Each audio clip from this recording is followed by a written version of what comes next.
2021 ප්‍රශ්න පත්‍රයේ මේ MCQ ටික සාකච්ඡා කරන්න. එතකොට මේ 2021 කියන්නේ තාම මෑතක තිබ්බ ඒ ප්‍රශ්න පත්‍රය. එතකොට ඒකේ බහුවර්ණ ප්‍රශ්න ටික තමයි මම අද සාකච්ඡා කරන්නේ. අපි බලමු එකින් එක ප්‍රශ්න. ඉතින් පළවෙනි ප්‍රශ්නය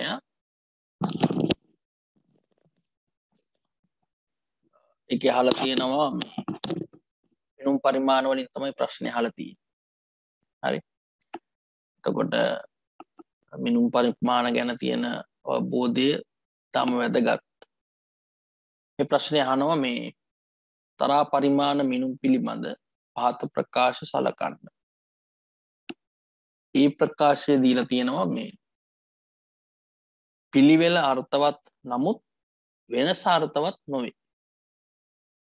ඊළඟට B ප්‍රකාශය දීලා තියෙනවා අන්තරයේ විශාලත්වය සහ ශුන්‍යයේ අර්ථවත් වේ. C ප්‍රකාශය දීලා තියෙනවා වටිනාකම අර්ථවත් නොවේ. ඉහත සඳහන් ප්‍රකාශ වලින් සත්‍ය වන්නේ. ඒතර බලමු අපි එකින් එක ප්‍රකාශ.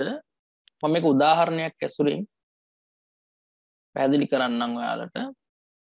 දැන් අපි දන්නවා තරා පරිමාණයේ තියෙන මිනුමක් තමයි මේ යම්කිසි තරංගයක ජයග්‍රාහකයන්ගේ අනුපිළිවෙල. ඒ කියන්නේ පළවෙනිය, දෙවනිය, තුන්වෙනිය. නේද? යම්කිසි තරංගයක ජයග්‍රහණ. ඔන්න අපි පළවෙනියව තෝරගන්නවා, ඊළඟට දෙවනියව තෝරගන්නවා. හරි. පළවෙනිය, ඊළඟට දෙවනිය, ඊළඟට තුන්වෙනිය. එතකොට ඔක තරා පරිමාණයනේ තියෙන්නේ. මෙතන 1 2 3 කියන ඒවා තරා පරිමාණයේ තියෙන විචල්යක්, දත්තයක්. එතකොට බලන්නකො මේ ඒ ප්‍රකාශය. දැන් පළවෙනිය දෙවනියට වඩා හොඳයිනේ නේද? පළවෙනිය දෙවනියට වඩා හොඳයි.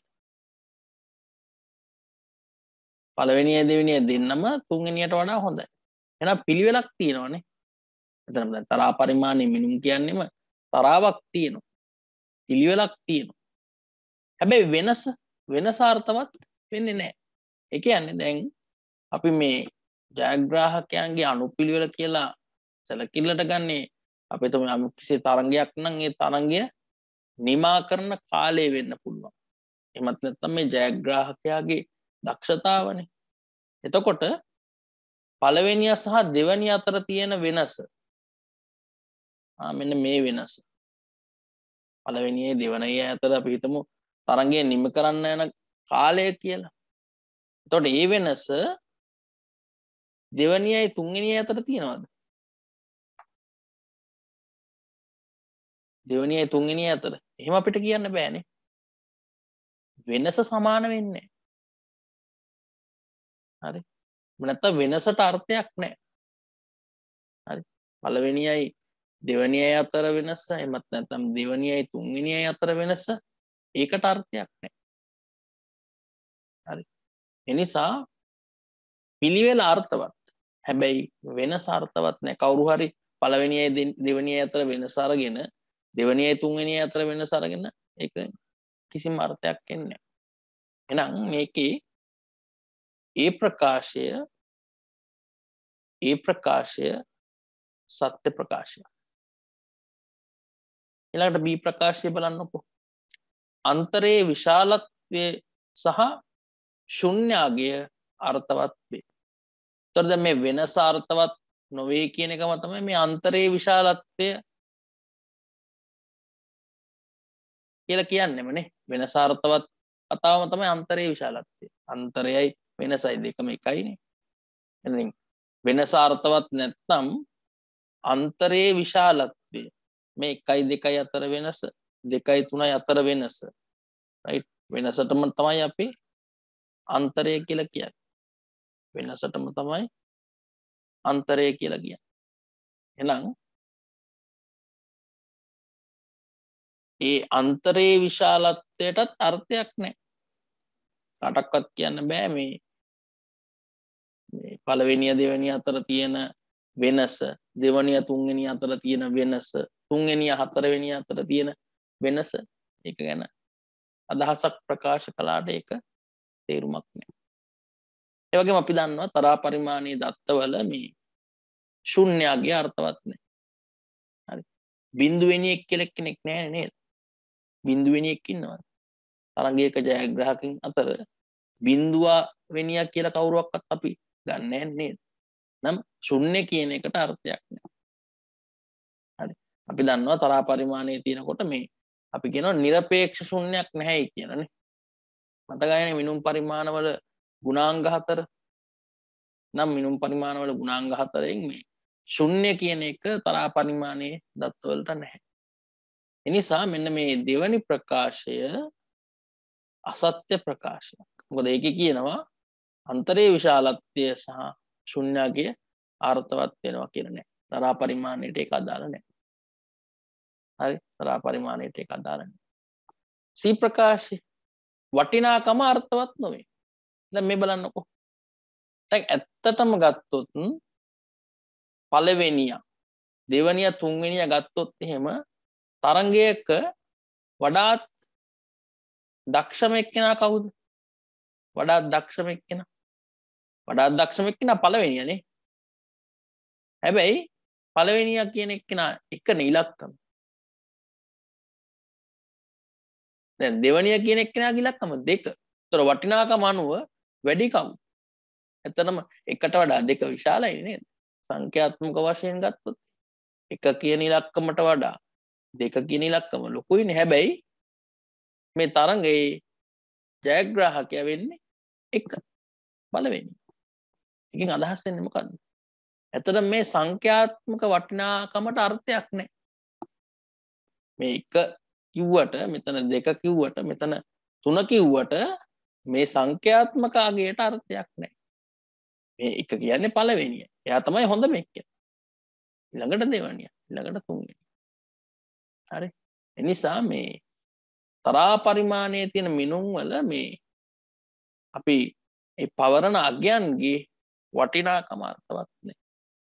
ඒක නාමික පරිමාණයටත් පොදුයි, තරා පරිමාණයටත් පොදුයි. මොකද ඒවා ගුණාත්මක දත්ත. ප්‍රමාණාත්මක දත්ත නෙවෙයි. ඒතකොට ගුණාත්මක දත්තවල වටිනාකම අර්ථවත් නැහැ. එහෙනම් මේ ප්‍රකාශය හරි ප්‍රකාශයක්. වටිනාකම අර්ථවත් වෙන්නේ. එහෙනම් ඒ ප්‍රකාශය නිවැරදි, සී ප්‍රකාශය නිවැරදි. නිවැරදි පිළිතුර වෙන්නේ අංක 3. නිවැරදි පිළිතුර වෙන්නේ අංක 3. හරි. ඒතකොට මිනුම් පරිමාණ සම්බන්ධයෙන් තියෙන දැනුම ඇසුරෙන් තමයි මේ ප්‍රශ්නය අහලා තියෙන්නේ. පිළිවෙල අර්ථවත්. හරිනේ. තරාවක් කියන්නේ ඒකමනේ නේද? දැන් තරා පරිමාණයේදී පිළිවෙල අර්ථවත්. හැබැයි වෙනස අර්ථවත් නැහැ. පළවෙනිය දෙවෙනිය අතර, දෙවෙනිය තුන්වෙනිය අතර, තුන්වෙනිය හතරවෙනිය අතර ඒ තියෙන ગેප් එක, ඒ වෙනස කියන එක අර්ථයක් නැහැ. ඊළඟට වී ප්‍රකාශයේ තිබ්බේ අන්තරේ විශාලත්වය. අන්තරේ විශාලත්වය කියන්නේ වෙනසම තමයිනේ. වෙනසේ විශාලත්වය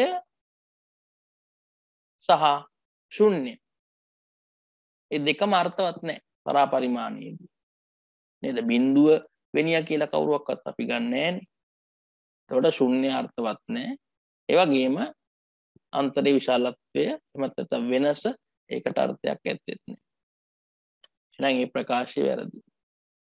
ඊළඟට සී ප්‍රකාශයේ වටිනාකමකට අර්ථයක් නැහැ. ඒක ඇත්ත. හරි. දැන් පළවෙනිය කිව්වට දෙවෙනිය කිව්වට ඇත්තනම වටිනාකමට අර්ථයක් දුන්නොත් එහෙම විශාල සංඛ්‍යාව 2නේ. එහෙනම් 2 එපෑ හොඳ වෙන්නේ. දෙවෙනිය එපෑ හොඳ වෙන්නේ. නෑ එහෙම වෙන්නේ නැත්තේ ඇයි? මොකද අපි නිකන් 1 2 3 කියන්නේ ඒවට සංඛ්‍යාත්මක වටිනාකමක් නැහැ. ඒවා නිකම්ම මේ පළවෙනියව, දෙවෙනියව, තුන්වෙනියව නම් කරන්න යොදා ගන්නවා විතරයි.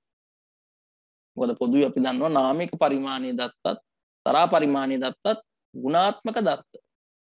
ඒතර ගුණාත්මක දත්ත වලට අපිට වටිනාකමක් දෙන්න බෑ. සංඛ්‍යාත්මක වටිනාකමක් දෙන්න බෑ. එහෙනම් මේ පළවෙනි ප්‍රශ්නේ සත්‍ය ප්‍රකාශ වෙන්නේ A C. ඒතර නිවැරදි පිළිතුර වෙන්නේ අංක 3.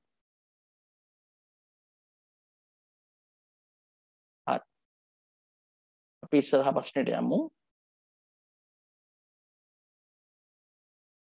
C කොටස පහත සඳහන් කුමන ප්‍රකාශය සත්‍ය වේද? සත්‍ය ප්‍රකාශය අහන්නේ. අපි එකින් එක ප්‍රකාශ බලාගෙන යමු. සම්පූර්ණ කරන ලද ප්‍රශ්න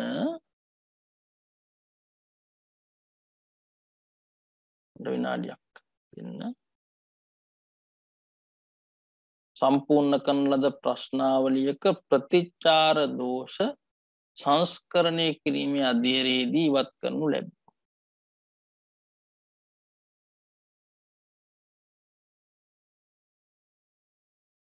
හරි.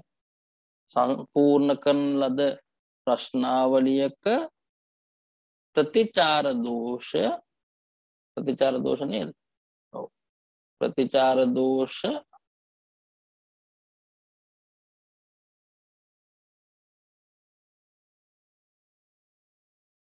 සම්පූර්ණ කරන ලද ප්‍රශ්නාවලියක ප්‍රතිචාර දෝෂ දත්ත සංස්කරණය කිරීමේ අධීරයේදී ඉවත් කරනු ලැබේ.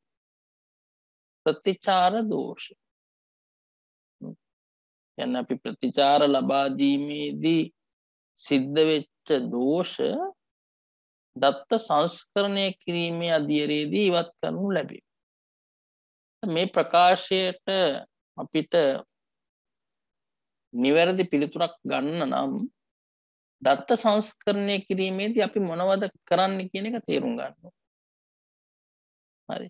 දත්ත සංස්කරණය කිරීමේදී අපි කරන්නේ එකක් අපිට අසම්පූර්ණ දත්ත තිබ්බොත් ඒව සම්පූර්ණ කරගන්න පුළුවන්. අසම්පූර්ණ දත්ත තිබ්බොත් ඒව සම්පූර්ණ කරගන්න පුළුවන්. ඒ වගේම නිවැරදි නොවන දත්ත තිබ්බොත් ඒව සම්පූර්ණ කරගන්න පුළුවන්. ඒ වගේම තර්කානුකූල නැති දත්ත තිබ්බොත් ඒව සම්පූර්ණ කරගන්න පුළුවන්. යම් ගණනය කිරීම කරන්න තිබ්බොත් ඒ ගණනය කිරීම ඇසුරෙන් අපිට දත්ත ලබා ගන්න පුළුවන්. ඔන්න ඔය වගේ කටයුතු ටිකක් තමයි අපි දත්ත සංස්කරණය කිරීමේදී සිද්ධ කරන්නේ. ප්‍රධාන වශයෙන්ම දැන් අසම්පූර්ණ දත්ත තිබ්බොත් අපි ඒව සම්පූර්ණ කරගන්න. නිවැරදි නොවන දත්ත තිබ්බොත් අපිට පුළුවන් ඒවා නිවැරදි කරගන්න. ඒ වගේම සමහරක් වෙලාවට අපිට මේ ගණනය කිරීම කරන්න වෙනවා. දැන් උදාහරණයක් විදිහට අපි ප්‍රශ්නාවලියේ අහලා තියෙනවා මේ පුද්ගලයාගේ උපන්දිනය. ඇත්තටම අපිට දත්ත විශ්ලේෂණයේදී අවශ්‍ය වෙන්නේ පුද්ගලයාගේ වයස. දැන් අපිට වයස ගණනය කරගන්න පුළුවන් නේද? අපි මේ අධ්‍යයනය කරන කාල සීමාවට අදාළ දිනෙන් ඒ අදාළ පුද්ගලයාගේ උපන්දිනේ අඩු කරා. ඒ වෙනස ගත්තම ඒක තමයි පුද්ගලයාගේ වයස. අන්න අපි ගණනය කිරීමක් කරගත්තා. හරි. ඒ වගේම අපිට යම් යම් වැරදි දත්ත තිබ්බොත් මේවා නිවැරදි කරගන්නත් අවස්ථා තියෙනවා. උදාහරණයක් විදිහට අපි සටහන් කරගන්නකොට අපිට යම් විදියක වැරද්දක් වෙලා තිබ්බොත් ඒක නිවැරදි කරගන්න අවස්ථාව තියෙනවා දත්ත සංස්කරණය. හැබැයි මේ සම්පූර්ණ කරන ලද ප්‍රශ්නාවලියක ප්‍රතිචාර දෝෂ අපිට බෑ සංස්කරණය කිරීමේ අධීරයකදී ඉවත් කරගන්න. ප්‍රතිචාර දෝෂය කියන එක අපිට ඉවත් කරගන්න අවස්ථාවක් නැහැ.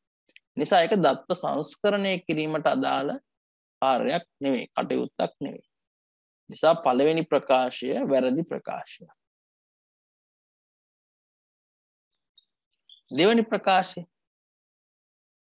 සම්මුඛ පරීක්ෂණ ක්‍රමයේ ප්‍රතිචාර අනුපාතය තැපැල් මාර්ගික ක්‍රමයේ ප්‍රතිචාර අනුපාතයට වඩා අඩුය. එතකොට මේකට හරි උත්තරය තෝරගන්න පුළුවන් මේ සම්මුඛ සාකච්ඡා ක්‍රමයේ නැත්නම් සම්මුඛ පරීක්ෂණ ක්‍රමයේ වාසි අවාසි ගැන වගේම තැපැල් මාර්ගික ක්‍රමයේ වාසි අවාසි ගැන අදහසක් තියෙනවා නම්.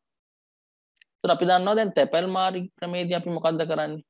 ඔන්න අපි ප්‍රශ්නාවලිය තැපැල් මාර්ගයෙන් තවත් පිරිසකකට යවනවා.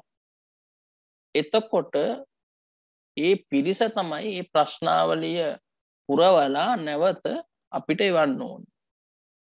ඒකෙදි ප්‍රශ්නාවලිය පුරවල නැවත එවනවද නැද්ද කියන තීරණය ගන්න ප්‍රතිචාරක. එතකොට සාමාන්‍යයෙන් ප්‍රතිචාරකයාට පුළුවන් ඕනනම් ප්‍රශ්නාවලියට පිළිතුරු නොදී ඉන්න. එහෙමනම් ප්‍රතිචාර අනුපාතය බොහෝ විට අඩු වෙන්න පුළුවන්.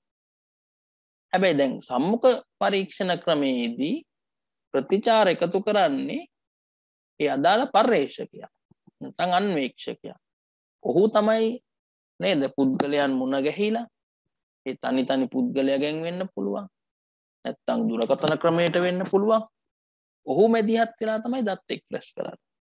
එතකොට දැන් ඔහුට පුළුවන් ඒ පුද්ගලයාගෙන් අනිවාර්යයෙන්ම සම්මුඛ පරීක්ෂණය ඔස්සේ දත් එක්ස්ප්‍රෙස් කරන්න. එතකොට ප්‍රතිචාර අඩුවෙන් ලැබෙන්න තියෙන ඉඩ බොහොම අඩුයි. ඇත්තනම ප්‍රතිචාර සැලකිය යුතු ප්‍රමාණයක් එක්ස්ප්‍රෙස් කරගන්න පුළුවන්. ඒ නිසා මේ දෙවෙනි ප්‍රකාශය වැරදි. ඇයි වරදින්නේ? මේක කියන්නේ සම්මුඛ පරීක්ෂණ ක්‍රමයේ තමයි ප්‍රතිචාර අනුපාතය අඩුයි කියලා. තැපැල් මාර්ග ක්‍රමයට වඩා නෑ. එහෙම වෙන්නේ නෑ. ප්‍රතිචාර අනුපාතය අඩු වෙන්නේ සම්මුඛ පරීක්ෂණ ක්‍රමයට සාපේක්ෂව තැපැල් මාර්ගික ක්‍රමයට. තැපැල් මාර්ගික ක්‍රමයේ තමයි ප්‍රතිචාර අනුපාතය අඩු. ඇයි? මොකද ප්‍රතිචාරකයාට අවස්ථාව තියෙනවා ඕනනම් ප්‍රශ්නාවලිය පුරවන්න නැතුව එවන්න. එතකොට ප්‍රායෝගිකව වෙන දේ තමයි දරුවෝ අපි ප්‍රශ්නාවලි 1000ක් විතර යවුවොත් ඒ 1000ම සම්පූර්ණ කරලා නැවත එවන්නේ නැහැ. ඒකෙන් සැලකිය යුතු ප්‍රමාණයක් අපිට එවන්නේ නැහැ. එතකොට ප්‍රතිචාර අනුපාතය ගොඩක් අඩු වෙනවා ඒ නිසා. හැබැයි සම්මුඛ පරීක්ෂණයක් කරන්න ගියොත් එහෙම නෙවෙයි. අපි 100ක් නම් ඉලක්ක කරන්නේ අපිට 100ෙන්ම වගේ තොරතුරු එකතු කරගන්න අවස්ථාව ලැබෙනවා. මොකද සමීක්ෂකයාම ඒ තනි ප්‍රතිචාරකයන්ව මුණ ගැහෙන නිසා. එහෙනම් දෙවැනි ප්‍රකාශය වැරදි. දෙවැනි ප්‍රකාශය වැරදි. ඊළඟට තුන්වෙනි ප්‍රකාශය බලන්නකෝ. ප්‍රශ්නාවලියක ප්‍රශ්න අසන ආකාරය ඇතැම් විට ප්‍රතිචාරයට බලපාන. නේද? දැන් අපි ප්‍රශ්නාවලියක් පුරවා ගන්න ගියාම ඒ ප්‍රශ්නාවලියේ ප්‍රශ්න අහලා තියෙන ආකාරය ප්‍රතිචාර ලබා දෙන එකට බලපාන ඕනේ අනිවාර්යයෙන්ම. දැන් උදාහරණයක් විදිහට අපි ගත්තොත් ඇතැම් ප්‍රශ්න තියෙන්න පුළුවන් අපි කියනවා අභිනත ප්‍රශ්න.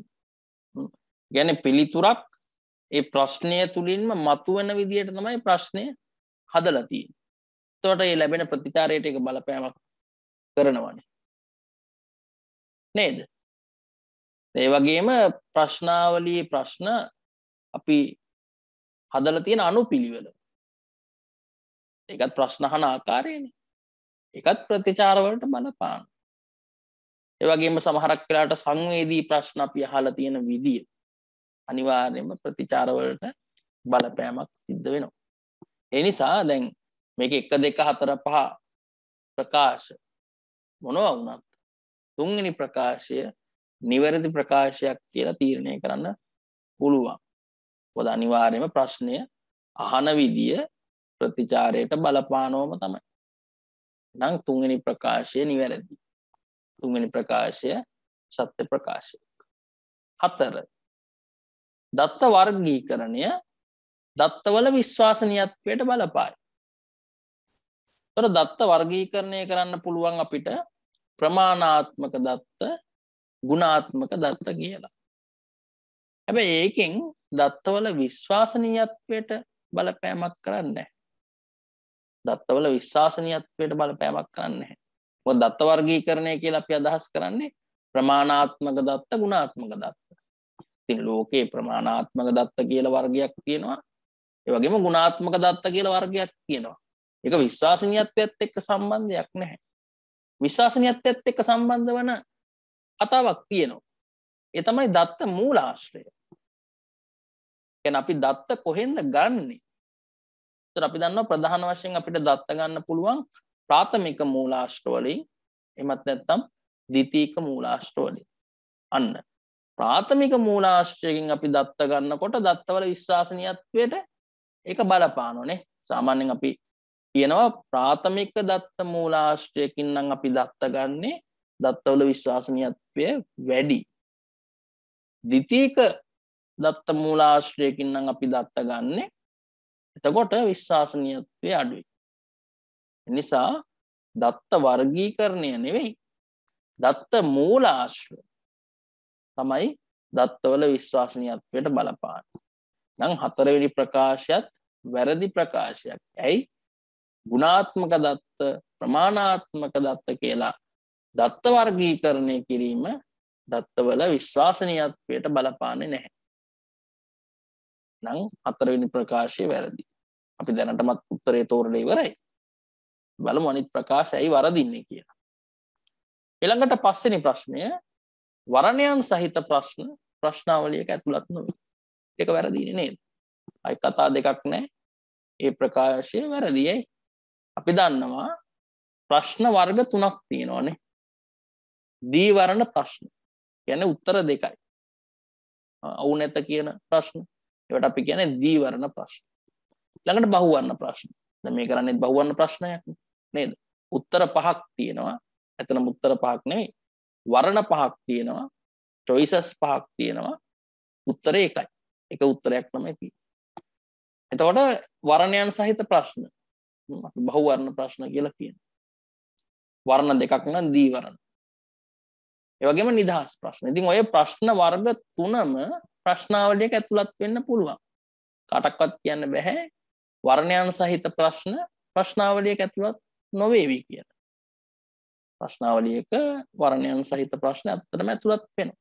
ඒ වගේම දැන් අපි ඉගෙන ගන්නවා හොඳ ප්‍රශ්නාවලියක්. හොඳ ප්‍රශ්නාවලියක් නම් ඔය දී වර්ණ, බහු වර්ණ, නිදහස් පිළිතුරු ප්‍රශ්න කියන ප්‍රශ්න වර්ග කිහිපෙම එකතුවක් වෙන්න ඕන. එහෙම වුණොත් තමයි හොඳ ප්‍රශ්නාවලියක් වෙන්නේ. ඒ නිසා අවස්ථානුකූලව වර්ණයන් සහිත ප්‍රශ්නාවලියක අනිවාර්යයෙන්ම ඇතුළත් වෙනවා. නම් පස්වෙනි ප්‍රකාශයත් වැරදි. එහෙනම් අපිට පහසුවෙන් මේකේ පිළිතුර තෝරගන්න පුළුවන්. ඒ තමයි අංක 3. ප්‍රශ්නාවලියක ප්‍රශ්න අසන ආකාරය ඇතැම් විට ප්‍රතිචාරයට බලපායි. හරි. එහෙනම් ඔයාලට පුළුවන් පොඩි නෝට් එකක් දාගෙන ගියාම ප්‍රමාණවත්. ඉතින් අවශ්‍ය නම් මේකේ උත්තර තෝරා ගන්න විදිය ගැන පොඩි සටහනක් ඔයාලට ගැලපෙන විදියකට දාගන්න. හරි. අපි යමු ඊළඟ ප්‍රශ්නයට. පහත සඳහන් කුමන ප්‍රකාශය සත්‍ය වේද? මම මේකෙත් අහන්නේ සත්‍ය ප්‍රකාශය. සත්‍ය ප්‍රකාශය අහන්න. නිතරම පුරුදු වෙන්න මේ සත්‍ය අසත්‍ය වචනයට අවධානය දෙන්න. පළවෙනි ප්‍රකාශයේදී කියනවා මේ ජාල රේඛයෙහි එක් ඍජු කෝණාශ්‍රයේ වර්ගඵලය ගණනය කිරීම සඳහා පන්ති පළල භාවිත වේ. දැන් අපි ජාල රේඛයක් නිර්මාණය කළාම හරි ජාල රේඛය කියන එක ඔයාලට මතකයි නේද? ජාල රේඛයක් කොයි විදිහට නිර්මාණය කරාම අපි දන්නවා මේ ජාල රේඛයේ මුළු වර්ගඵලයෙන් මුළු සංඛ්‍යාතය ලැබෙනවානේ. ජාල රේඛයේ මුළු වර්ගඵලයෙන් මුළු සංඛ්‍යාතය ලැබෙනවා. එක් තීරුවක වර්ගඵලයෙන් දැන් අපි මේ තීරුව ගත්තොත් එහෙම මේ තීරුවේ වර්ගඵලය ගණනය කරොත් මොකද්ද ලැබෙන්නේ? ඒ අදාළ පන්තියේ සංඛ්‍යාතය ලැබෙනවා අපිට. අදාළ පන්තියේ සංඛ්‍යාතයනේ. අදාළ පන්තියේ සංඛ්‍යාතය ලැබෙනවා. හැබැයි ඒක වෙන්නේ මේ සම්පූර්ණ තීරුවේම වර්ගඵලය මත පදනම් වෙලා. එතකොට මේ වර්ගඵලය ගණනය කිරීමේදී ඇත්තටම පන්තියේ පළල ගැන අපි සැලකිල්ලට ගන්නවා. පන්තියේ පළල සැලකිල්ලට ගන්නවා. දැන් මේක ඇත්තටම සංඛ්‍යාතය ලැබෙන්නේ මෙතන ඒකකයේ සාමාන්‍ය තත්ත්වයන් වලදී අපි 1යි කියලා හිතනවා. එක ඒකකයක් තමයි පළල කියලා අපි ඇත්තටම හිතනවා. නිසා පන්තියේ පළල ඊටාම වැදගත් ඍජු කෝණාශ්‍රයේ වර්ගඵලය ගණනය කරනකොට මොකද ඒක වැදගත් වෙන අවස්ථාවක් කියනවා මේ පන්ති ප්‍රාන්තරවල තරම අසමාන වෙනකොට. ඔයාලට මතක ඇති පන්ති ප්‍රාන්තරවල තරම අසමාන වෙනකොට අපි සැකසූ සංඛ්‍යාතය ගණනය කරනවා. සංඛ්‍යාතය අපි ඇඩ්ජස්ට් කරනවා. ඇයි එහෙම කරන්නේ? මෙන්න මේ පන්තියේ පළල ඍජු කෝණාශ්‍රයේ වර්ගඵලය ගණනය කරනකොට සැලකිල්ලට ගන්න ඕන නිසා. හරි. ඒ නිසා මේ පළවෙනි ප්‍රකාශය නිවැරදි. ජාල රේඛෙහි එක් ඍජු කෝණාශ්‍රයේ වර්ගඵලය ගණනය කිරීම සඳහා පන්ති පළල අපිට අවශ්‍යයි. පන්තියේ පළල අවශ්‍යයි. ඒක තමයි අර පන්ති ප්‍රාන්තරයක තරම අසමාන වෙනකොට අපි සැකසූ සංඛ්‍යාතයක් ඇසුරෙන් එතනදී ජාල රේඛය නිර්මාණය කරන්නේ. මොකද පන්තියේ පළල වැදගත් නිසා. එතකොට පළවෙනි ප්‍රකාශයේ මේක උත්තරය. එතකොට දැන් අපි නිවැරදි උත්තරය තෝරලා ඉවරයි. හැබැයි අපි බලමු ඇයි 2 3 4 5 වරදින්නේ කියලා. බලන්නකො දෙවෙනි ප්‍රකාශය. බහුගුණ සිරස් තීරු සටහනක් නිර්මාණය කිරීමේදී සලකා බැලිය යුත්තේ තීරුවල උස පමණි. බහුගුණ සිරස් තීරු සටහනක් නිර්මාණය කිරීමේදී සලකා බැලිය යුත්තේ තීරුවල උස පමණි. නෑ, තීරුවල උස විතරක් සලකා බලලා හරියන්නේ නෑ. තීරුවේ පළල බලන්නත් ඕනේ. ඇයි? සමාන පළලක් තියෙන විදිහට අපි තීරු නිර්මාණය කරන්නත් ඕනේ. ඒ වගේම බහුගුණ සිරස් තීරු සටහනක් වෙනකොට අපිට සාධක දෙකක් නැත්තම් සංරචක දෙකකට අදාළව තීරු ගැන සැලකිල්ලට ගන්න වෙනවා. ඒ නිසා මේ තීරුවල උස විතරක් සැලකිල්ලට අරගෙන වැඩක් නැහැ. පළලත් සමානව අපි අනිවාර්යයෙන්ම තියන්න ඕනේ. නම් දෙවෙනි ප්‍රකාශය වැරදි. සාපේක්ෂ සංඛ්‍යාත ව්‍යාප්තියක අගයන් ලබා දී ඇත්තේ පූර්ණ සංඛ්‍යාවලින් පමණි. සාපේක්ෂ සංඛ්‍යාත ව්‍යාප්තියක අගයන් ලබා දී ඇත්තේ පූර්ණ සංඛ්‍යාවලින් පමණි. එහෙම එකක් නැහැ. හරි. අපිට සාපේක්ෂ සංඛ්‍යාත ව්‍යාප්තියක් ගොඩනගා ගන්න පුළුවන් දශම සංඛ්‍යා තිබ්බත්. හරි. හැමතිස්සෙම පූර්ණ සංඛ්‍යා අවශ්‍යයි කියලා එකක් නැහැ. හරි. දශම සංඛ්‍යාවලුත් අපිට පුළුවන් සාපේක්ෂ සංඛ්‍යාත ව්‍යාප්තියකට අගයක් ලබා දෙන්න. නම් මේ ප්‍රකාශයත් වැරදි. මොකද ඒකේ හේතුව මේ පූර්ණ සංඛ්‍යා කතාව. මේකෙත් උස පමණි. හරි, වචනයකින් තමයි එහෙම වෙන්නේ. 4 අසමාන පන්ති සහිත සංඛ්‍යාත ව්‍යාප්තියක් සඳහා ජාල රේඛයේ ගොඩනැගීම සෑම විටම කළ නොහැකි වුවත් එය සමාන පන්ති සහිත සංඛ්‍යාත ව්‍යාප්ති සඳහා සෑම විටම කළ හැකිය. ඒක හරි. පන්ති තරම අසමාන වුණොත් අපිට සංඛ්‍යාත ව්‍යාප්තියක් හැමතිස්සෙම ගොඩනගන්න බෑ. පන්ති තරම අසමාන වුණොත්. එමුණොත් අපිට විකල්පයක් විදියට තියෙන අපි එක්ක සංඛ්‍යාතය සකස් කර ගන්න ඕනේ. සංඛ්‍යාතය සකස් කරගෙන අපිට තමයි ජාල රේඛය ගොඩනගන්න වෙන්නේ. හැබැයි පන්ති තරම සමාන නම් හැමතිස්සෙම වගේ අපිට සංඛ්‍යාත ව්‍යාප්තිය ගොඩනගන්න පුළුවන්. කිසි ගැටලුවක් නැහැ. හරි. අසමාන පන්ති තියෙන සංඛ්‍යාත ව්‍යාප්තියක ජාල රේඛය අපිට හැමතිස්සෙම ගොඩනගන්න බෑ. ගොඩනගනවා නම් සකසූ සංඛ්‍යාතය ඇසුරෙන් තමයි ගොඩනගන්න ඕනේ. ඒ කියන්නේ හැමතිස්සෙම ගොඩනගන්න බෑ කියන එකනේ. හැබැයි පන්ති තරම සමාන නම්, කියන්නේ සමාන පන්ති නම් තියෙන්නේ. එතකොට අපිට අනිවාර්යයෙන්ම හැමතිස්සෙම ජාල රේඛය ගොඩනගන්න පුළුවන්. කිසි ගැටලුවක් නැහැ. ඕ නෑ. මේක වැරදි ප්‍රකාශනයක් නේද? මේකේ අසමාන පන්ති තියෙන තැන්වලදී උනත් සකසු සංඛ්‍යාතය ගණනය කරාම අපිට ජාල රේඛය නිර්මාණය කරන්න පුළුවන්. හරි. දැන් ඕනම අවස්ථාවක අපිට සංඛ්‍යාතය සකසන්න පුළුවන් නේද? දැන් පන්ති තරම අසමාන නම් අපිට ඕනම අවස්ථාවක සකසු සංඛ්‍යාතය ලබා ගන්න පුළුවන්. ඒ කියන්නේ ඉතින් අනිවාර්යයෙන්ම සකසු සංඛ්‍යාතය ඇසුරෙන් අපිට ජාල රේඛය නිර්මාණය කරන්න පුළුවන්. කියන්නේ ඕනම අවස්ථාවක පුළුවන්. සාමාන්‍ය අවස්ථාවදී කොහොමත් පුළුවන් නේ. පන්ති තරම සමාන නම් කොහොමත් අපිට සංඛ්‍යාත ව්‍යාප්තියක් ගොඩනගන්න පුළුවන් මේ ක්‍රමයට. පන්ති තරම අසමාන වුණොත්, හරි, පන්තියක තරම අසමාන වුණොත් ඒත් සංඛ්‍යාතය සකස් කරලා ජාල රේඛය ගොඩනගන්න පුළුවන්. ඒ නිසා මෙන්න මෙතන මේ සෑම විටම කියන එක දාලා පටලවල තියෙනවා මේ එහෙම එකක් නැහැ.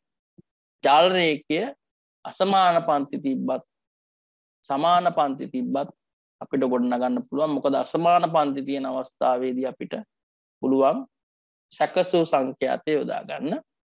සමාන පන්ති තියෙන වෙලාවේදී සාමාන්‍ය විදියට ජාල රේඛය නිර්මාණය කරන්න පුළුවන්.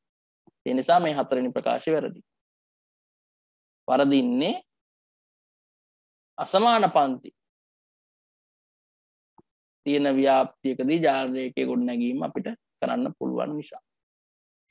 5 ප්‍රතිශතක සංරචක තීරු සටහනකින් නියෝජනය වන දත්ත වෘන්ත සටහනකින්ද නිර්මාණය කළ හැකිය. ප්‍රතිශතක සංරචක තීරු සටහනක් කියන්නේ මෙන්න මේ වගේ එකක් නේ. ප්‍රතිශතක සංරචක තීරු සටහනක් කියන්නේ ඔන්න ප්‍රතිශතයේ තියෙනවා 100ට 100 මෙන්න 100ට 100 මෙන්න 100ට 100 හිතන්න මෙන්න අවුරුදු 4ක් තියෙනවා 2017 2018 2019 කියලා ඔන්න අවුරුදු 3ක් තියෙනවා. එතකොට අපි හිතමු මේකේ ඔන්නෝම කාණ්ඩ දෙකකට අදාළ දත්ත තියෙන්නේ කියලා. සංරචක තීරු සටහනක් කියන ඔය වගේ කන්නේ නේද? ප්‍රතිශත එතන 100 ප්‍රතිශත තියෙන්නේ. දැන් ඔය වගේ එකක් ඔන්න අපි වෘන්ත පත්‍ර සටහනක් නිර්මාණය කරනවා. අඳින්න පුළුවන්ද? වෘන්ත සටහනකින් අඳින්න පුළුවන් 2017 අවුරුද්ද විතරක් නේ ඕන්න. නම් තනි වෘන්ත සටහනකින් නිර්මාණය කරන්න බෑ. වෘන්ත සටහන් එහෙනම් 3ක් අඳින්න ඕන. දැන් මේකේ තියෙන්නේ වෘන්ත සටහන් එකයි කියලානේ. මේ ප්‍රතිශත සංරචක තීරු සටහනකින් නියෝජනය වන දත්ත වෘන්ත සටහනකින් කියන්නේ එකකින් නිරූපණය කරන්න බෑනේ. ඇයි? ප්‍රතිශත සංරචක තීරු සටහනක මේ අපි එක්ක අවුරුදු කිහිපයක නේද? එහෙම නැත්නම් තීරමන්නේ නැහැ මේක තනි තීරුවක් විතරක් නිර්මාණය කරන්නේ නැහැනේ. සංරචක තීරු සටහනක තීරු කිහිපයක් අනිවාර්යෙන් වෙනවා. එන වර්ෂ කිහිපයක. එතකොට එක තීරුවක් ඇතුලේ තමයි සංයුතියක් නිරූපණය වෙන්නේ. එහෙනම් මේ එක තීරුවකට වෘන්ත සටහන බැගින් හැම තීරුවටම වෘන්ත සටහන නිර්මාණය කරොත් නම් නිරූපණය කරන්න පුළුවන්. ඒක හැබැයි එච්චර අර්ථයක් නැහැ. නිසා පස්වෙනි එක වැරදි. පස්වෙනි එක වැරදි. එහෙනම් මේකට නිවැරදි පිළිතුර වෙන්නේ අපි කලින් තෝරාගත්ත විදිහට අංක 1. ජාල රේඛයකදී අපි ඍජු කෝණාශ්‍රවල වර්ගඵලය ගණනය කරනකොට මේ බලන්න පළල කියන එක සැලකිල්ලට ගන්න.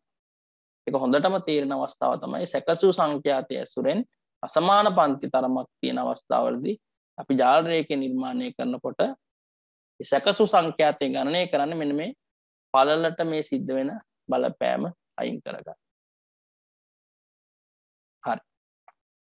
දැන් අපි ඉස්සරහට යමු.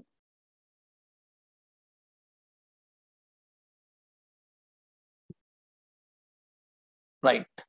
සිසුන් 27 දෙනෙකුගේ ලබාගත් ලකුණු පහත කඳ සහ පත්‍ර සටහනේ දක්වා ඇත. වෘන්ත පත්‍ර සටහනක් දීලා තියෙනවා. ළමයි 27 දෙනෙක්ගේ ලකුණු තියෙනවා. කඳ ඒකකයේ 10 සහ පත්‍ර ඒකකයේ 1 වේ. කඳ ඒකකයේ 10 කියන්නේ 30 40 50 60 70 80. ඒ අර්ථයෙන් තියෙන්නේ. එහෙනම් 32 33 අන් මේ විදිහට. ඒක අපෙන් අහනවා අන්තර් චතුර්ථක පරාසය ගණනය කරන්න. IQR.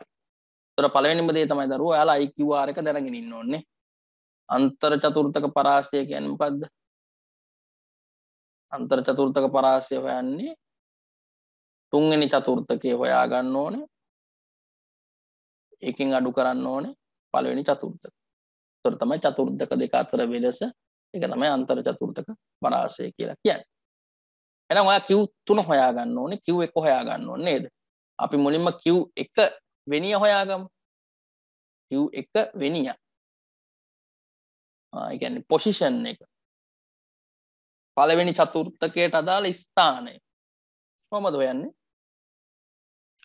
හොයන්නේ සාමාන්‍යයෙන් n ධන 1 මුළු නිරීක්ෂිත ගණනට එකක් එකතු කරලා එක 4න් එකකින් ගුණ කරන්න ඕන. පළවෙනි චතුර්ථකය හොයන්න. නම් මෙතන n ධන එක කීයද?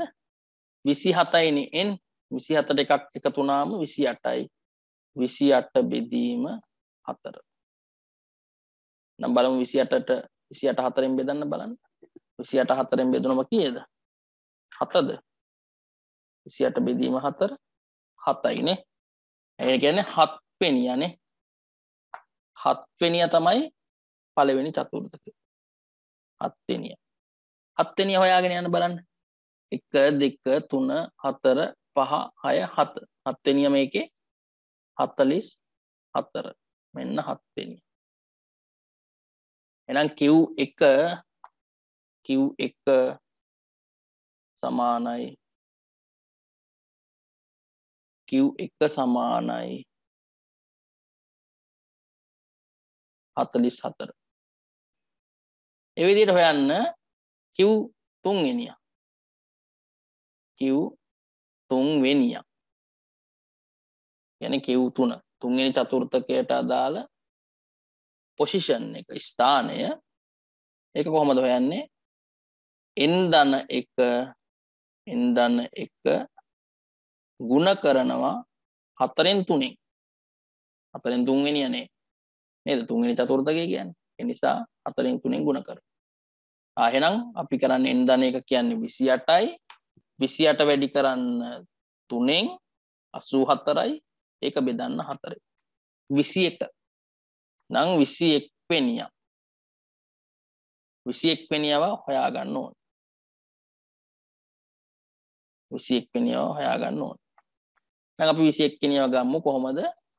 1 2 3 4 5 6 7 8 9 10 11 12 13 14 15 16 17 18 19 20 21. 21 කියන්නේ 64. නම් අපිට එනවා Q3 සමානයි 64. Q3 සමානයි 64. එහෙනම් IQR හොයන්න පුළුවන් නේද? Q3ට ආදේශ කරනවා 64. Q1ට ආදේශ කරනවා 44. 64න් 44ක් ගියාම කීයද? 4න් 4ක් බිඳුවයි 6න් 4ක් 2යි 20. බලන්න 20 උත්තරේ තියෙනවද? 20 උත්තරේ තියෙනවා මේ තියෙන. මෙන්න උත්තරේ. එහෙනම් පහසුයිනේ. අන්තර් චතුර්ථක පරාසයට අදාළ සමීකරණය මතකන ඒකේ Q1 ගණනය කරන විදිය ගත්තා, Q3 ගණනය කරන විදිය ගත්තා, Q1 Q3 හොයාගත්තා, සමීකරණයට ආදේශ කරා යාගයන් උත්තරය ලබා ගත්තා. යමාරු ප්‍රශ්නයක් නෙවෙයි. හරි. නවෘන්ත තත්ත්ව සටහනක් ඇසුරෙන් විශේෂයෙන්ම මේ මිනුම් ලබා ගැනීම සම්බන්ධයෙන් ඔන්න ඉගෙනගෙන තියෙන්න ඕනේ මේ ආකාරයෙන් ගැටලුවකට උත්තරය හොයාගන්න. හරි. එහෙම නැත්නම් මේවා කනාවට හොයන්නවත් තර්ක කරලා ගන්නවත් බෑ. හරි. ගණනය කිරීම කරලම තමයි උත්තරය ලබා ගන්න වෙන්නේ. හරි. එහෙනම් ඔන්න හතරවෙනි ප්‍රශ්නයට නිවැරදි පිළිතුර අංක 3. ඊළඟට යම් බලන්න අපි ඉස්සරහට.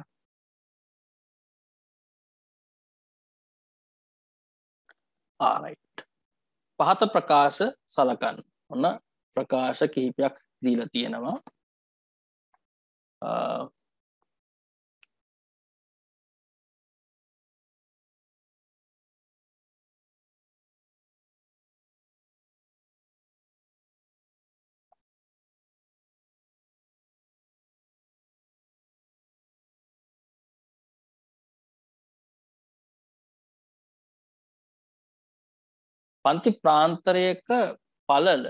පන්ති ප්‍රාන්තරයක පළල ගණනය කරනු ලබන්නේ ඉහළ සහ පහළ පන්තියේ මායි මතර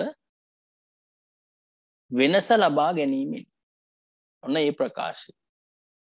මොකද මේ ප්‍රකාශය කියන්නේ පන්ති ප්‍රාන්තරයක පළල. පන්ති ප්‍රාන්තරයක කොහොමද දරුවෝ පළල ගන්නේ?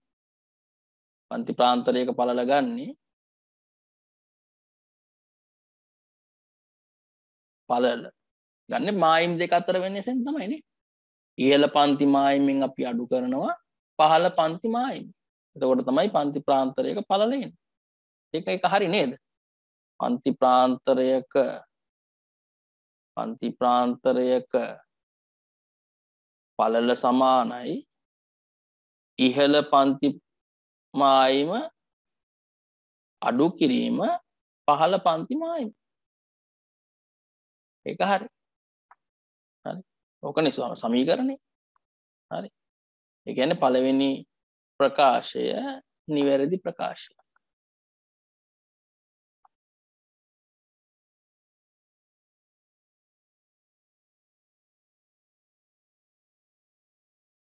මේක නිවැරදි ප්‍රකාශය. ඊළඟට B ප්‍රකාශය සංඛ්‍යාත බහුවශ්‍රයකින් අමුදත්ත නිවැරදිව ලබාගත නොහැකිය. සංඛ්‍යාත බහුවශ්‍රයක් කියන්නේ මොකද්ද? සංඛ්‍යාත බහුවශ්‍රයක් කියන්නේ අපි ජාල රේඛයක් නිර්මාණය කරලා හෝ එමත් නැත්නම් අපිට පුළුවන් පන්ති ලකුණු, ඒ කියන්නේ පන්තියක මැද අගයන් ටිකනේ අපි ඔහම ලකුණු කරගන්නේ. ඔය වගේ පන්තියක මැද අගයන් ටික අපි ලකුණු කරගන්නවා. හරි මේ වගේ හිතන්න. ඔන්න ඔය වගේ හැඩයක් එන්න පුළුවන් නේද සංඛ්‍යාත බහුවශ්‍රයට. එතකොට මේක ඇසුරෙන් අමුදත්ත නිවැරදිව ලබා ගන්න බෑ. ඇයි? මේකෙදි අපි ලකුණු කරන්නේ පන්තියේ ලකුණු ටික මේ ලකුණු කරලා තියෙන්නේ අදාළ හැම පන්තියේම මැද අගයන් ටික. හරි මැද අගය කියන්නේත් ඇත්තටම අපි ආසන්න වශයෙන් ගන්න නේද? ඒ කියන්නේ ආසන්න වශයෙන් කියන්නේ මායිම් දෙක එකතු කරලා දෙකෙන් බෙදලානේ පන්ති ලකුණ ගණනය කරන්නේ. එතකොට මේ හැම පන්තියකම මැද අගය ඇසුරු කරගෙන තමයි සංඛ්‍යාත බහුවශ්‍ර නිර්මාණය කරන්නේ. හැබැයි ඒකේ මුල් දත්ත ටික අපිට ලබා ගන්න බෑ. අපි දන්නේ මොනවද මුල් දත්ත කියලා. මොකද සංඛ්‍යාත බහුවශ්‍රයක් නිර්මාණය කරන්නේ සංඛ්‍යාත ව්‍යාප්තියකට. ඒතකොට අපි දන්නවා සංඛ්‍යාත ව්‍යාප්තියක් ඇසුරෙන් අපිට අමුදත්ත ආයෙ ලබා ගන්න බෑ. අමුදත්ත ඇසුරෙන් සංඛ්‍යාත ව්‍යාප්තියක් ලබා ගන්න පුළුවන් වුණාට සංඛ්‍යාත ව්‍යාප්තිය ඇසුරෙන් අමුදත්ත ලබා ගන්න බෑ. ඇයි? සංඛ්‍යාත ව්‍යාප්තියේදී අර පන්ති අරගෙන අමුදත්ත ටික ඒ පන්ති ඇතුළට අරගෙන ඉවරයි. ඊට පස්සේ අපිට ආයෙ අමුදත්ත ගන්න බෑ. අමුදත්ත එතනින් හොයාගන්න අපි දන්නේ නැහැ. නම් මේ ප්‍රකාශය නිවැරදි. C ප්‍රකාශය දත්ත සමූහයක නිශ්චිත මධ්‍යස්ථයක් ලබා ගැනීම සඳහා සාපේක්ෂ සංඛ්‍යාත බහුවශ්‍රය භාවිත කළ නොහැකි. දත්ත සමූහයක නිශ්චිත මධ්‍යස්ථයක් ලබා ගැනීම සඳහා සාපේක්ෂ සංඛ්‍යාත බහුවශ්‍රය භාවිත කළ නොහැකි. ඒක හරි. ඒක හරි. දැන් අපි ඇත්තටම අපිට මධ්‍යස්ථය හරියටම ලබා ගන්න පුළුවන් සාපේක්ෂ සංඛ්‍යාත බහුවශ්‍රය නෙවෙයි. අපි සමුච්චිත සංඛ්‍යාත වක්‍රය. ඒ කියන්නේ උගිවිය නිර්මාණය කරොත් නම් අපිට පුළුවන් හරියම මධ්‍යස්ථය හොයාගන්න. උගිවිය නිර්මාණය කරොත්. හැබැයි සාපේක්ෂ සංඛ්‍යාත බහුවශ්‍රයක් ඇසුරෙන් අපිට බැහැ මධ්‍යස්ථයක් හොයාගන්න. හරි මධ්‍යස්ථයක් හොයාගන්න බැහැ. අපිට හොයාගන්න පුළුවන් ඇත්තට මධ්‍යස්ථ පන්තිය. නේද? මධ්‍යස්ථයේ තියෙන පන්තිය තමයි අපි හොයාගන්නේ. මධ්‍යස්ථ පන්තිය හොයාගෙන ඊට පස්සේ ආසන්න වශයෙන් මධ්‍යස්ථයක් ගණනය කරගන්නවා. හැබැයි ඒ කියන්නේ සම්පේක්ෂ සංඛ්‍යාත බහුවශ්‍රයක් හෝ සංඛ්‍යාත බහුවශ්‍රයක් ඇසුරු කරගෙන මධ්‍යස්ථය අපිට නිවැරදිව ගණනය කරන්න බෑ. ඒකත් හරි. නැහැකනේ තියෙන්නේ. එහෙනම් A ප්‍රකාශයත් නිවැරදි, B ප්‍රකාශයත් නිවැරදි, C ප්‍රකාශයත් නිවැරදි, A B C කියන උත්තර තුනම නිවැරදි. එහෙනම් නිවැරදි වර්ණය වෙන්නේ අංක 5. පස්වෙනි ප්‍රශ්නයට නිවැරදි උත්තරය වෙන්නේ අංක 5. රෝගේ ඔය සංඛ්‍යාත ව්‍යාප්ති ඊළඟට සංඛ්‍යාත බහුවශ්‍රය සාපේක්ෂ සංඛ්‍යාත ව්‍යාප්තිය සාපේක්ෂ සංඛ්‍යාත බහුවශ්‍රය නැත්නම් සාපේක්ෂ සංඛ්‍යාත වක්‍රය ඒ වගේම සමුච්චිත ව්‍යාප්ති ගැන තියෙන අවබෝධය වැදගත් මේ ප්‍රශ්නයට පිළිතුර තෝරන්නේ. හරි අපි යමු ඊළඟ ප්‍රශ්නයට.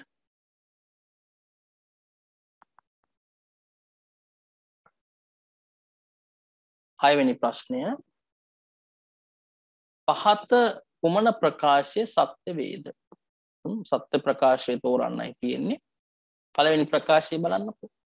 කේන්ද්‍රික ප්‍රවණතාවයේ මිනුමක් වන මධ්‍යස්ථය සියලු නිරීක්ෂණ නියෝජනය නොකරයි. කේන්ද්‍රික ප්‍රවණතාවයේ මිනුමක් වන මධ්‍යස්ථය සියලු නිරීක්ෂණ නියෝජනය නොකරයි. එක වැරදි. හරි. ඒ ප්‍රකාශය වැරදි. අපි දන්නවා මේ මධ්‍යස්ථය අපි ගණනය කරද්දී අපිට ඇත්තටම හැම නිරීක්ෂණයක්ම සැලකිල්ලට ගන්න වෙනවා. ඒ කොයි අවස්ථාවෙද? අපි දැන් මධ්‍යස්ථය ගණනය කරන්නේ එමත් නැත්නම් මධ්‍යස්ථය ලබා ගන්නේ ඒ අදාළ දත්ත ව්‍යාප්තිය ආරෝහණ හෝ අවරෝහණ පිළිවෙලට සකස් කරලා. එහෙනම් අපිට අනිවාර්යයෙන්ම හැම නිරීක්ෂණයක්ම සැලකිල්ලට ගන්න වෙනෝනේ. නැත්නම් ආරෝහණ හරි අවරෝහණ හරි පිළිවෙලට හදන්න බෑනේ. ඒ නිසා මේ හැම නිරීක්ෂණයක්ම සැලකිල්ලට අරගෙන ඒගොල්ලෝ නියෝජනය වෙන විදිහට තමයි මධ්‍යස්ථය ලබා ගන්නේ. ඒ නිසා මධ්‍යස්ථය මගින් ඒ අදාළ නිරීක්ෂණ නියෝජනය වෙනවා. හරි. හැම නිරීක්ෂණයක්ම නියෝජනය වෙනවා. නිසා පළවෙනි ප්‍රකාශය වැරදි ප්‍රකාශය. වැරදි ප්‍රකාශයක්. ඊළඟට දෙවෙනි ප්‍රකාශය. ඕනෑම ඉහළ පන්තියක මායිමට වඩා අඩු මුළු සංඛ්‍යාතය එම පන්ති මායිම සඳහා ප්‍රතිශත උගිවිය මගින් පෙන්눔 කෙරේ. ප්‍රතිශත උගිවියක අපි ප්‍රතිශත උගිවියක් කියන්නේ ප්‍රතිශත සමුච්චිත සංඛ්‍යාත ව්‍යාප්තියට තමයි ප්‍රතිශත උගිවියක් කියලා කියන්නේ. එතකොට ඒකෙදී අපි ගත්තොත් එහෙම දැන් අක්ෂ දෙක මෙන්න අක්ෂ දෙක මේ තියෙන්නේ සිරස් අක්ෂයනේ. දැන් සිරස් අක්ෂයේ තියෙන්නේ සමුච්චිත ප්‍රතිශතය නෙවෙයි. සමුච්චිත ප්‍රතිශතයේ තියෙන්නේ සාමාන්‍ය උගිවිය. ප්‍රතිශත උගිවියක තියෙන්නේ මෙතෙන්ට යනකම් ප්‍රතිශත.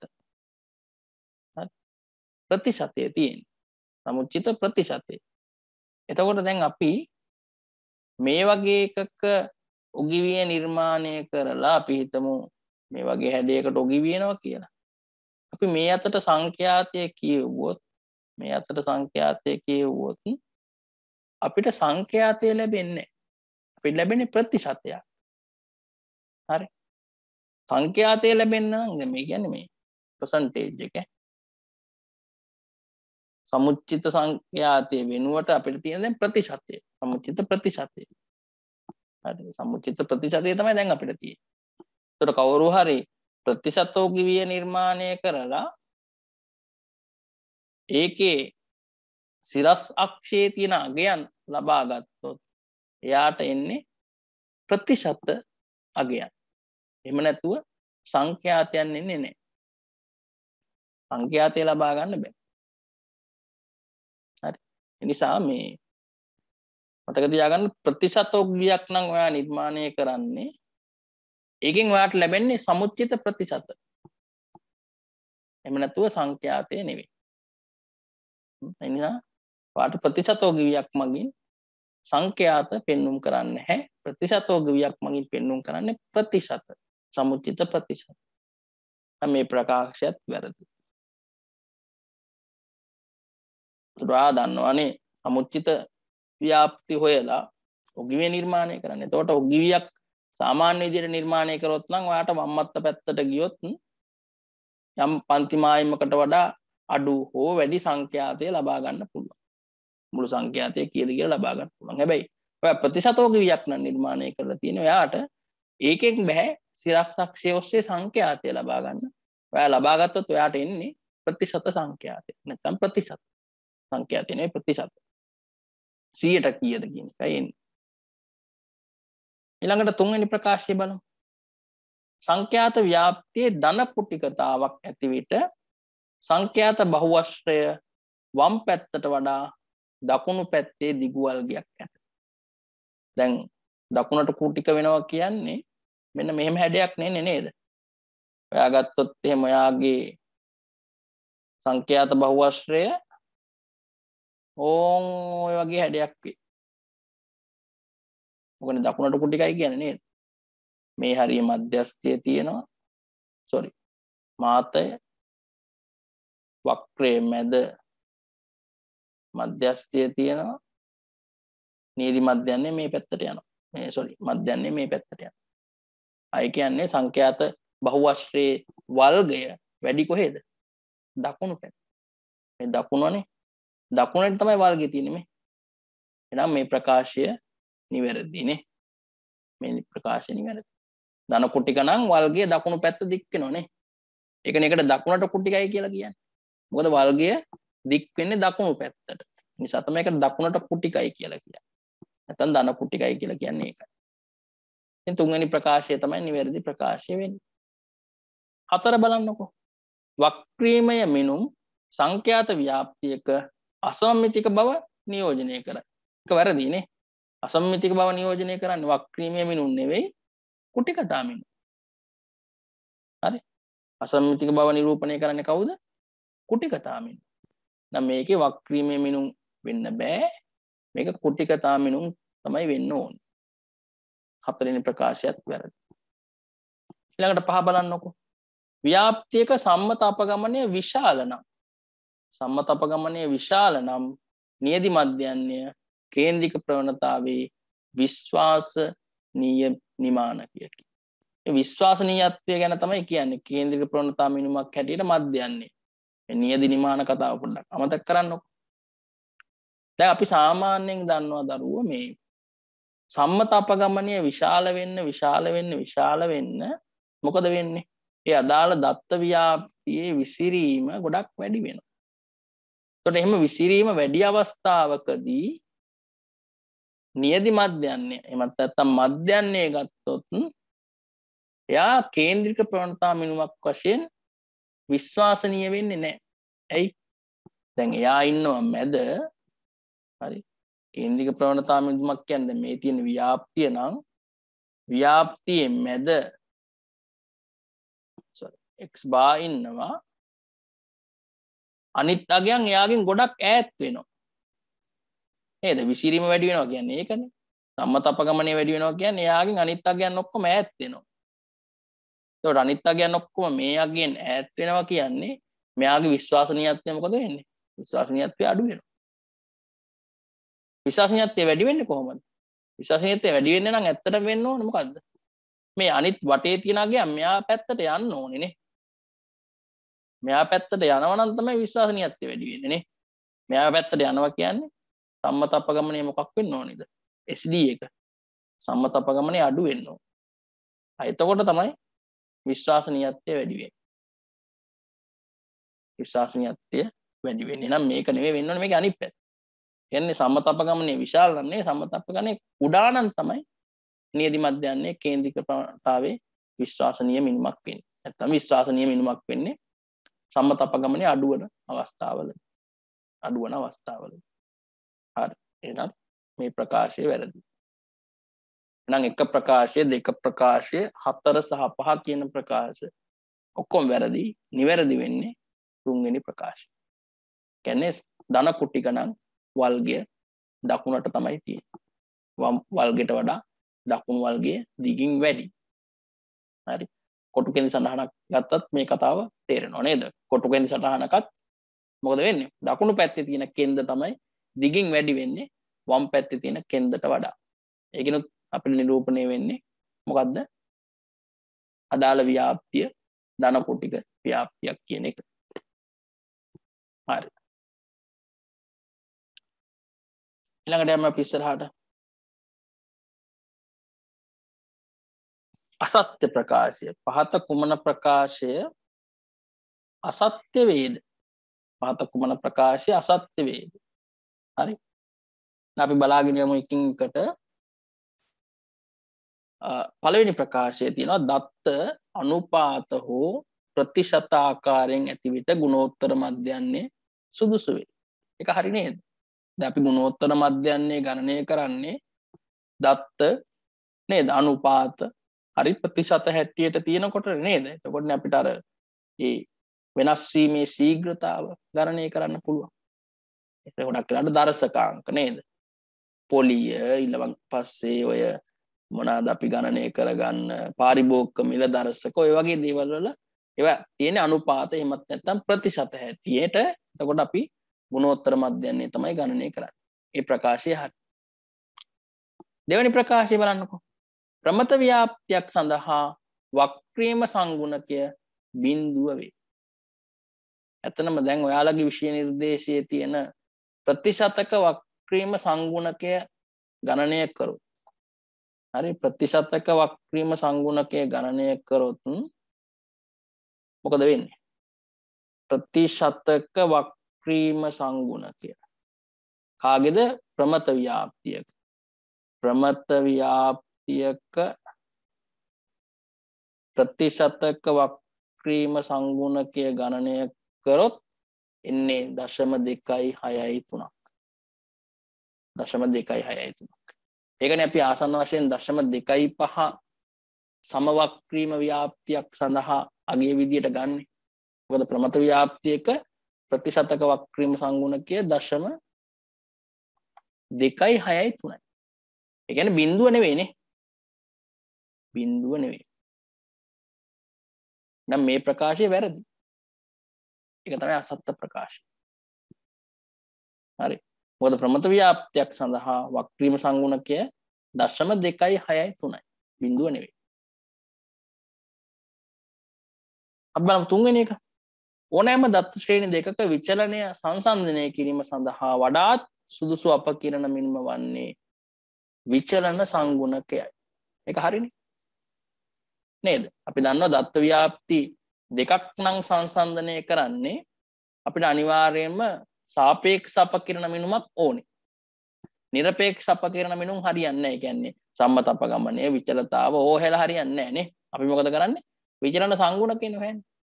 නේද? ඔයාලා දන්නවා දෙවෙනි ප්‍රශ්නේ ගොඩක් අවුරුදු වල අන්තිම කොටසට එන්නේ මේ විචලන සංගුණකයේ ගණනය කරලා ව්‍යාප්ති දෙකක නේද? විචලනයේ සංසන්දනය කරන්න.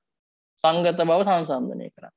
ඒකට හේතුව විචලන සංගුණකය තමයි වඩාත් සුදුසුම අපකිරණ මිනුම. ඒක හරි.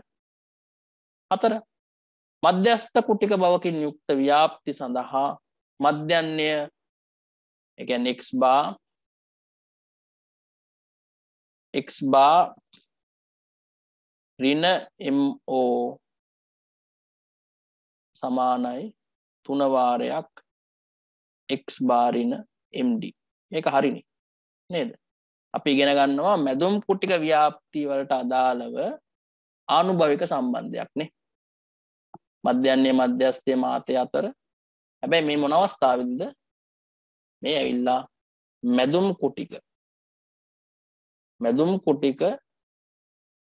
ව්‍යාප්ති සඳහා.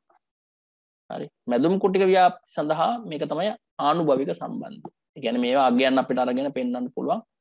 මේක ආසන්න වශයෙන් මේවා සමාන වෙනවා කියලා. හැබැයි මැදුම් කුටික ව්‍යාප්තියක් නම් තමයි ඒක අදාළ වෙන්නේ. මැදුම් කුටිකයි කියන්නේ මධ්‍යස්ථ කුටිකයි කියන එක. මේක හරි. ඊළඟට 5 අපකිරණ මිනුම් නියදි මධ්‍යන්නේ විශ්වාසනීයත්වය පිළිබඳ තොරතුරු සපයයෝ. අපි අපකිරණ මිනුම් වල වැදගත්කම කතා කරද්දී ඔයාලට මතකයි මම කිව්වා එකක් අපකිරණ මිනුම් වල වැදගත්කම තමයි කේන්ද්‍රයෙන් කොහොමද දත්ත අපගමනය වෙන්නේ කියන එක හඳුනා ගැනීම. ඒක එක වැදගත්කම. අනිත් වැදගත්කම කේන්ද්‍රික ප්‍රවණතා මිනුම් වල විශ්වාසනීයත්වය ගැනීම. එතකොට මධ්‍යන්නේ කියන්නේ කේන්ද්‍රික ප්‍රවණතා මිනුමක්. එහෙනම් අපිට අපකිරණ මිනුම් අපේ නියදි මධ්‍යන්නේ විශ්වාසනීයත්වය පිළිබඳ තොරතුරු සපයනවා. හරි. එහෙනම් මේකේ අසත්‍ය ප්‍රකාශනය අහලා තිබ්බේ නේද? 4ක්ම සත්‍යයි. අසත්‍ය වෙන්නේ තුන්වෙනි එක. දෙවෙනි එක. අසත්‍ය ප්‍රකාශය වෙන්නේ 2. ඒ කියන්නේ ප්‍රමත ව්‍යාප්තියක වක්‍රීම සංගුණකයට අදාළ කාරණේ ඒක ඔයාලා හොඳටම දන්නවා කටපාඩමින්ම ප්‍රමත ව්‍යාප්තියක් සඳහා වක්‍රීම සංගුණකයේ 0.2යි 6යි 3යි බිඳුව නෙවෙයි. හරි එච්චර අමාරු නෑ. හරි ඊළඟට බලමු අපි. අර මොනාරි ගැටලු තියෙනවා නම් අහන්නේ. right 8 වෙනි ප්‍රශ්නය පුද්ගලයෙකු එක් නගරයක සිට තවත් නගරයකට බයිසිකලයෙන් ගමන් කරයි. මුළු දුරෙන් සෑම 4න් එකක් යාමට ඔහුගේ වේගය පිළිවෙලින් පැයට කිලෝමීටර් 30යි, පැයට කිලෝමීටර් 60යි, පැයට කිලෝමීටර් 40යි, පැයට කිලෝමීටර් 20 බැගින් වේ. පාපදුකරුගේ සාමාන්‍ය වේගය කුමක්ද? එතකොට මේකේ ඔන්න වේගය ආශ්‍රිත ගැටලුවක්. එතන මං කිව්වා වේගය හොයන්නේ දුර බෙදීම කාලයෙන්. කාලයේ විචල්යක් දුර ස්ථිරයි. එහෙනම් කාලය වෙනස් වීම අනුව තමයි වේගය තීරණය වෙන්නේ. හරය වෙනස් වෙනවා ලවය නියතයක්. ඒ වගේ අවස්ථාවලදී අපි ගණනය කරන්නේ හරාත්මක මධ්‍යයන්. එතන මේකේ මොකද්ද කියන කතාව? ඔන්න මේ පටන් ගත්තයින් පස්සේ මෙන්න තියෙනවා මුළු දුර සමානයිනේ. ඒ දුර කොටස් 4කට බෙදෙනවා.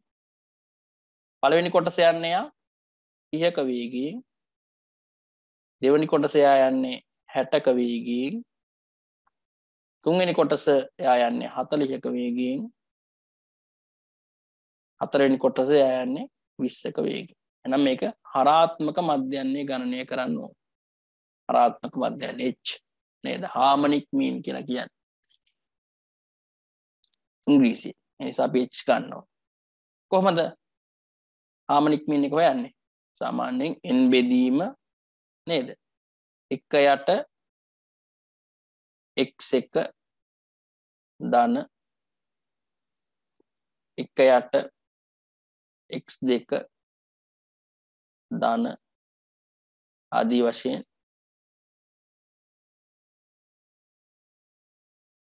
එක යට xn ඔහමනේ අනාත්මක මධ්‍යයන්නේ ගණනය කරන්නේ නේද? එහෙනම් මෙතන n කීයද? මුළු දුරින් සෑම 4න් එකක්.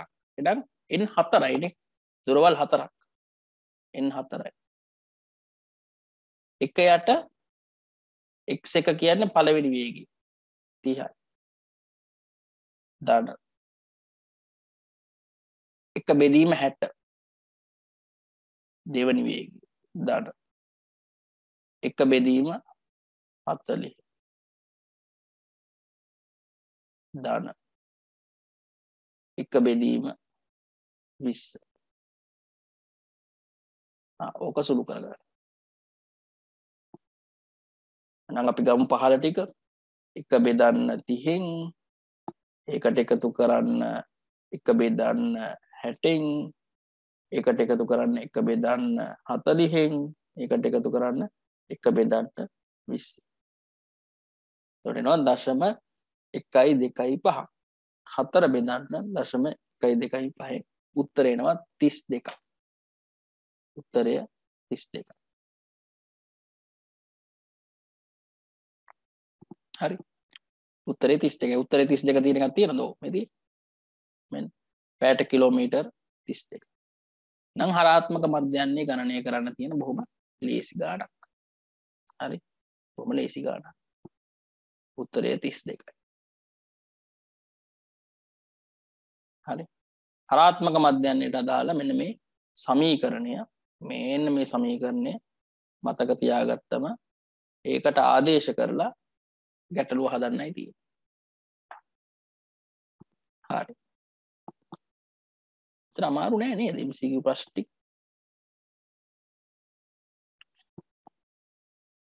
අපි යමු ඊළඟ ප්‍රශ්නයට. පහත ප්‍රකාශ සලකන්න. ඒ ප්‍රකාශය මධ්‍යයන්නය 5 සහ සම්මත අපගමනය 5 වන විට දත්ත සමූහයක විචලන සංගුණකයේ 100% වේ. ඒ ප්‍රකාශය බලමු. මධ්‍යයන්නය 5යි. කොහොමද විචලන සංගුණකය හොයන්නේ? coefficient of variance එක CV සමානයි S බෙදීම x bar නේ. S බෙදීම x bar වැඩි කිරීම 100%. එහෙනම් s අපි ආදේශ කරනවා 5 සම්මත අපගමනීය 5යි මධ්‍යන්නයත් 5යි මේක වැඩි කරනකොට 100ට 100න් ඕක නෙවෙයි කියන්නේ නේද? එහෙම වුණාම කීයද එන්නේ උත්තරේ? මේ බලන්නකො 5ට 5 කැපෙනවා. උත්තරේ තියෙන්නේ 100ට 100 විතරයි. නේද? 5න් 5ක් බෙදලා ගියාම 1යි එක වැඩි කිරීම 100ට 100 කියන්නේ 100ට 100. නේ එහෙනම් මේ උත්තරේ හරි. මේ ප්‍රකාශය නිවැරදි. ඊළඟට B ප්‍රකාශය බලන්න. නිරීක්ෂණ සමූහයක එක් නිරීක්ෂණයෙන් නියත අගයක් අඩු කළ විට එය දත්ත සමූහයේ විචලතාවට ඍජුවම බලපායි. අපි විචලතාව ගැන තියෙන කතාවක් මේ තියෙන්නේ නේද? විචලතාව අපි හිතමු විචල්යක් තියෙන x කියලා.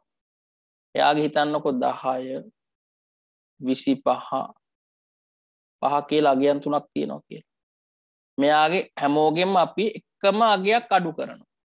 අපි හිතමු මෙයා c කියලා.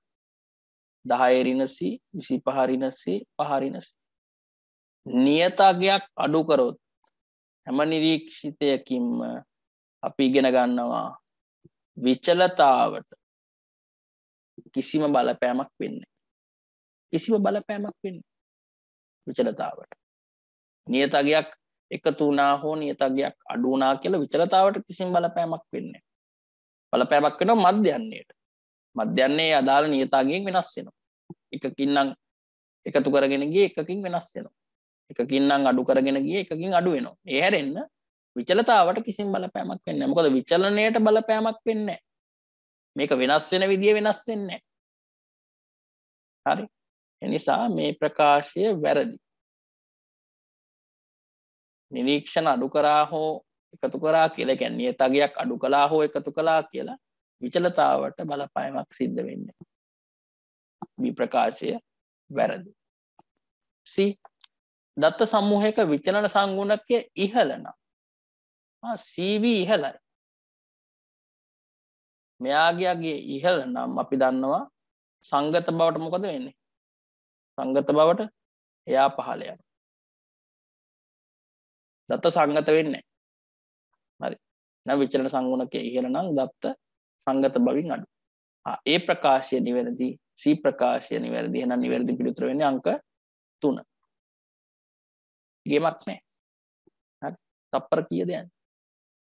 හරි. හරියට විෂය කරුණු ටික දන්නවනම් ටස් ගාලා උත්තරේ ගන්න පුළුවන්. එහෙනම් අංක 9ට 9 වෙනි ප්‍රශ්නෙට නිවැරදි පිළිතුර අංක 3. ඒ කියන්නේ A සහ C පමණයි. හරි. ඊළඟට බලමු 10 වෙනි ප්‍රශ්නේ. සම්මත ප්‍රමත ව්‍යාප්තියක් සඳහා අන්තර් චතුර්ථක පරාසය කුමක්ද? මේක ටිකක් අමාරු ප්‍රශ්නයක් කියලා ගොඩ දෙනෙක් කියනවා. නමුත් එහෙම අමාරුවක් නැහැ. සංකල්ප දෙකයි දැනගන්න ඕනේ. හරි. සංකල්ප දෙකයි දැනගන්න ඕනේ. පළවෙනි සංකල්පය IQR කියන්නේ මොකක්ද? නැත්නම් අන්තර් චතුර්ථක පරාසය හොයන්නේ කොහොමද? උදා දන්නවා අන්තර් චතුර්ථක පරාසය හොයන්නේ කොහොමද? IQR සමානයි Q3 ඍණ Q1. ඔන්න පළවෙනි කාරණා.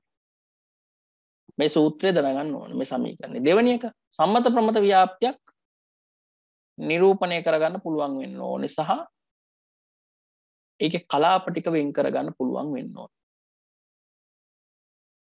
මෙන්න මැද සාමාන්‍ය බිඳුව තියෙන. සම්මත ප්‍රමත ව්‍යාප්තියක් නේ.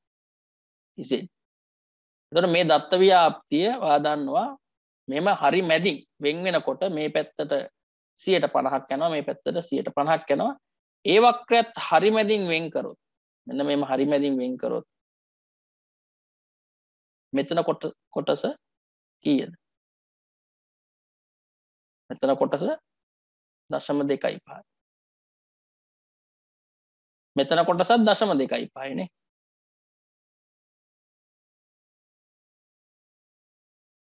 මෙතන කොටසත් 0.2.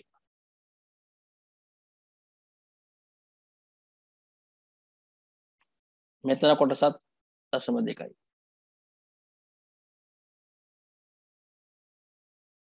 ඒ කියන්නේ මේ වක්‍රය කැලි කීයකට කැඩනවද? වක්‍රය කැලි කීයකට කැඩනවද? වක්‍රය කැඩුනා කෑලි 4කට. ඊළඟ පස්සේ මේ 4 වෙනි කොටසෙන් පළවෙනිය මෙන්න Q1 වෙනිය මෙන්න මෙතන තියෙන. 4න් 1 වෙනිය මේ. 4න් දෙවනිය. එතකොට මධ්‍යස්ථය මැදට එනවා. අපි දන්නවනේ නේද සම්මිතික ව්‍යාප්ති වල මධ්‍යන්නේ මධ්‍යස්ථය මාතය තුනම එක තැනනේ. මෙතන තමයි මාතය තියෙන්නේ. මධ්‍යස්ථය තියෙන්නේ. සෝරි. මාතයත් එතන මධ්‍යන්නේත් එතන. මධ්‍යස්ථය. ඊළඟට මෙන්න Q3. ඒවා දන්නවනේ සෙට් නේද? තාම මේ හරියට ඇවිල්ලා නැහැ ඇත්තටම මම සිද්ධාන්ත පන්තිය කරලා නැහැ. නමුත් වාගේ විෂය නිර්දේශය ඇතුළේ මේක උගන්වනවා. හැබැයි පළවෙනි දෙවෙනි තුන්වෙනි පාඩම් වලදී නෙවෙයි. උගන්වන්නේ. දැන් මම ඊළඟ මාසේ පටන් ගන්නවා සිද්ධාන්ත පන්තියේදී සම්භාවිතා ව්‍යාප්ති පාඩම. ඒකෙදි තමයි ප්‍රමත ව්‍යාප්තිය සම්මත ප්‍රමත ව්‍යාප්තිය උගන්වන්නේ. ඒකෙදී උගන්වනවා අපි මෙන්න මේ අගයන් හොයන විදිය. මෙන්න මේ අගයන් හොයන විදිය. කොහොමද මේ අගයන් හොයන්නේ? මේ සම්මත ප්‍රමත ව්‍යාප්තියට අදාළ වගුවක් තියෙනවා. ඒවට සමහරකට ඉස්කෝලේ මේවා කෙරලා ඇති ඈ. ඒ වගුවේ z බිඳුව මෙන්න මෙහෙම z ගේ අගයන් දෙකක් අතර මෙන්න මෙහෙම z ගේ අගයන් දෙකක් අතර මේක a කියලා ගත්තොත් මෙන්න මේ සම්භාවිතාවය දක්වනවා කීයද කියලා. මෙන්න මේ සම්භාවිතාවය නිරූපණය කරනවා කීයද කියලා. උදාහරණයක් විදියට බිඳුවයි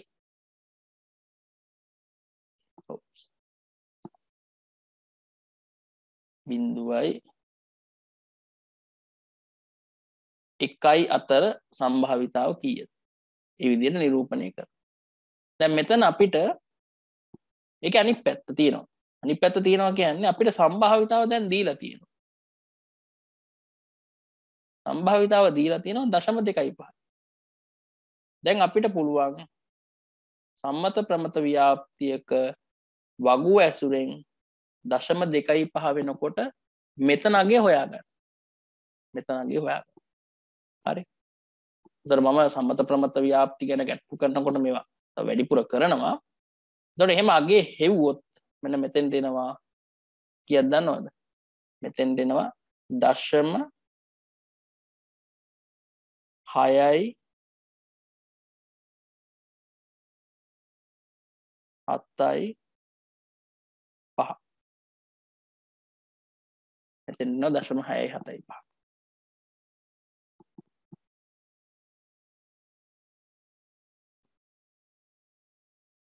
හරි.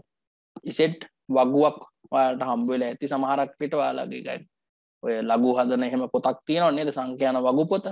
ඒක දැන් මිලදී අරගෙන ඇති ඔයාලට හොයාගෙන ඇති සංඛ්‍යාන වගු පොතේ තියෙනවා ඉසෙට්. ඉසෙට් සටහන කියලා ඉසෙට් වගුව කියලා එකක්. ඒකේ බලන්න සම්භාවිතාගේ 0.25ට ආසන්න අගයක් වෙනකොට මෙතන ඉසෙට් අගය 0.6යි 7යි 5. ඊළඟට දැන් Q3 හරි Q1 එපේ. Q1 තියෙන්නේ මේ පැත්ත. මේ පැත්තේ තියෙන්නේ හැබැයි ඒ දුරින්ම තමයි තියෙන්නේ. ඒ දුරින්මයි තියෙන්නේ. ඒ දුරින්ම කියන්නේ එකම සම්භාවිතාවක් තියෙන්නේ. 0.25ම. එතකොට මෙතනත් 0.6යි 7යි 5යි හැබැයි ඒක ඍණ. හරි? බිඳුවට වම් අත පැත්තේ. නිසා ඒක ඍණ. බිඳුවට දකුණු අත පැත්තේ දාන බිඳුවට වම් අත පැත්තේ නම් ඍණ. හරි. දැන් එහෙනම් ඔයා Q1යි Q3යි දාන්න. එහෙනම් ඔන්න ඔයාට ආදේශ කරන්න තියෙන්නේ Q3 කියන්නේ 0.6යි 7යි 5 ඍණ. මෙතන ඍණ 0.6යි 7යි 5.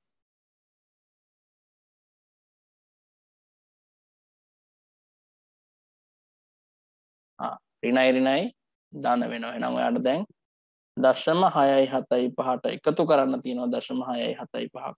උත්තරය 1.35.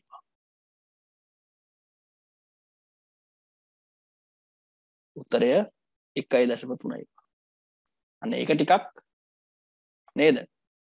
1 2 3 පාඩම් වලටම විතරක් අදාළ එකක් නෙවෙයි චුට්ටක් විතර පස්සේන පාඩම්. ඒ කියන්නේ සම්භාවිතා ව්‍යාප්ති පාඩමේ දැනුමත් එක්ක සම්බන්ධ කරපු ගානක්. චුට්ටක් හිතන්න ඕන ගානක්. හැබැයි ඉතින් උත්තරය ගන්න පුළුවන්. ඒක තමයි විෂය නිර්දේශය ගැන නේද? විෂය නිර්දේශය ගැන හොඳ අවබෝධයක් තියෙනවා නම් ඒ ක්‍රමය හොයාගන්න පුළුවන්. මොකද ප්‍රමත ව්‍යාප්තියකත් මේ කලාප වෙන් කිරීම කරනවා. එතකොට ප්‍රමත ව්‍යාප්තිය විශේෂිත අවස්ථාවක් තමයි සම්මත ප්‍රමත ව්‍යාප්තිය. එතකොට මේ කලාපය සුණෙන් ඔයාලට Q3 Q1 හොයාගෙන අන්තර් චතුර්ථක පරාසයට අගයක් ගන්න පුළුවන්. දැන් මේකේ නිවැරදි උත්තරය වුණේ අංක 5 1.35. හරි. රයිට්. අපි අංක 10ට තමයි උත්තරය ගත්තේ. ඒ කියන්නේ ප්‍රශ්න අංක 10ට. කොහොමද ගානක්?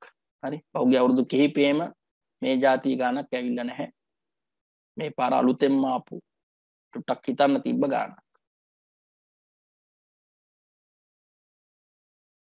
රයිට්. ඊළඟට අපි බලමු 11 වෙනි ගැටලුව. මොකද ඒක කියන්නේ පහත දී ඇති සමුච්චිත ව්‍යාප්ති ශ්‍රිතය සම්බන්ධ පහත ප්‍රකාශ සලකා.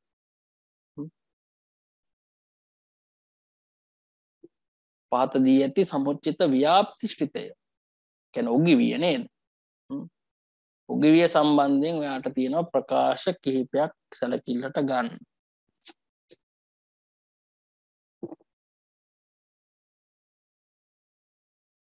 මේකේ මේ බලන්නකෝ.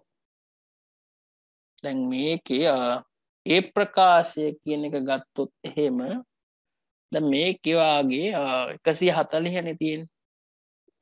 140 තියෙන්නේ. එතකොට මේකේ මධ්‍යස්ථය කොතන දෙන්නේ කියලා බලමු අපි. මධ්‍යස්ථය එන්න ඕන මෙන්න මෙතන. හරි. මෙන්න මෙතනනේ 70 තියෙන්නේ. ඔන්න 70. එතකොට ඔයාලට පේන්න ඕනේ බැලූ බැල්මට මේ මධ්‍යස්ථයට පහළ කොටසයි මධ්‍යස්ථයට ඉහළ කොටසයි සංසන්දනය කරොත් එහෙම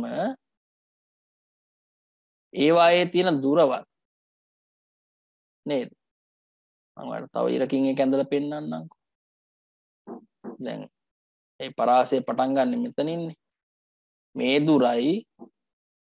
දුරයි සංසන්දනය කරන්නකො.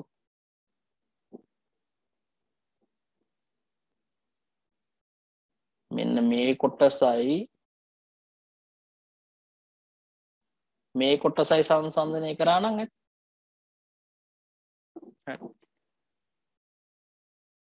මොකද දැන් මධ්‍යස්ථය තියෙන මෙතන මැදනේ. මේ තමයි Q2. Q1 මෙන්න මේ කොහේ හරි තැනක ස්ථානගත වෙනවා. හරි. කොහේ හරි තැනක නෙමෙයි Q2 අපිට හොයාගන්න පුළුවන්. ඒ කියන්නේ 140 හතරෙන් බෙදුනම එන තැනනේ 35 මෙන්න මේ හරිය. හරි. මෙන්න මේ හරිය තමයි Q1 එන්නේ. ඊළඟට Q3 එන්නේ 140 මම මේක පොඩ්ඩක් ආයි ඔයාලට පැහැදිලි වගේ නම මොන ආයි පටන් ගන්නම්. දැන් මේකේ Q2 හොයන්නේ කොහොමද? මධ්‍යස්ථය හොයන්නේ කොහොමද? මධ්‍යස්ථය හොයන්නේ සමුච්චිත සංඛ්‍යාත 140යි ඕක බෙදනවා 2කින්. එතකොට එනවා 70. 70 තියෙන තැන තමයි Q2 තියෙන්නේ. 70 තියෙන තැන තමයි Q2. මෙන්න මෙතනනේ 70 තියෙන්නේ. 70 ඉඳන් මම මෙන්න මෙහෙට ඉරක් අඳිනවා. ඔන්න ඔය ලක්ෂය තමයි Q2. ඊළඟට Q1 හොයාගන්නේ කොහොමද? Q1 හොයාගන්නේ කියන්නේ 4න් 1 වෙනියනේ. එහෙනම් 140 බෙදනවා මම 4න්. කියන්නේ 35. එතකොට 35 කියන්නේ මේ දෙක අතර 30යි ආයේ දෙන්න අතර ගත්තම ඔන්න එනවා 35. මෙන්න මෙතන තමයි Q1. ඊළඟට Q3 කියන්නේ 140 වැඩි කරනවා 3න් ඒක බෙදනවා 4. 105 වෙනිය. 105 වෙනිය මෙන්න මෙතන.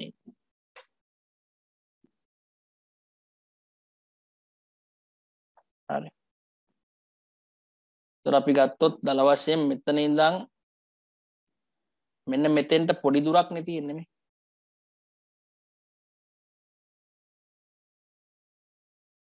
මෙන්න මේ අතර ඇදලා මේ දුරයි අපි මෙන්න මේ දුරයි තමයි සංසන්දනය කරන්න ඕන. මේ දුර තමයි Q